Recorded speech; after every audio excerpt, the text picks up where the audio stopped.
આજે તો મારા ભાઈએ માછલા પકડવાનો નવો ધંધો ચાલુ કરી નાખ્યો હતો. જય દ્વારકાધીશ મિત્રો. તો આજે તો આપણે સવારમાં વહેલા ઉઠી નીકળી ગયા હતા રખડવા માટે નહીં, એટલે કામ હતું એટલે ગયા હતા. અને પછી આવી જતા બંને પાર્લરે, જેમ કે આપણું એન્જિન છે ને ચા વગર યાદ જ નહીં, એટલે ચા પ્યાલી પછી બીજું બધું જોઈ લે, ચુસ્કી મારી મજબૂત. અને પછી તો નીકળી જતા ફટાફટ ચાંદલોડિયા જવા માટે. અમદાવાદનો નજારો સવારમાં તો કંઈક અલગ હોય, મોજ પડી જાય. બાકી કોઈ ટ્રાફિક ના હોય ને મસ્ત રિવરફ્રન્ટ ઉપર ફરતા હોય, મોજ પડી જાય. અને પછી તો પહોંચી જતા દુધેશ્વર મેલડી સર્કલે. કોણ અહીંયા દર્શન કરવા આવો કોમેન્ટ કરી નાખજો. ફાઇનલી આપણે પહોંચી ગયા હતા ચાંદલોડિયા. કોણ ચાંદલોડિયાથી આપણા વિડીયો જોવો કોમેન્ટ કરી નાખજો તાણ ફરીથી.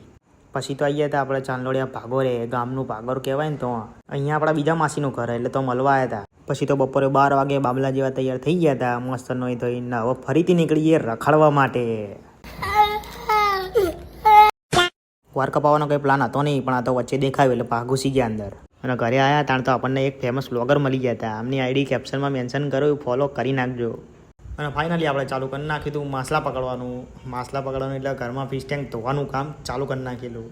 અને પછી તો ચકાચક જો કમ્પ્લેટ નવા જેવું કરી નાખ્યું હતું ધોઈને.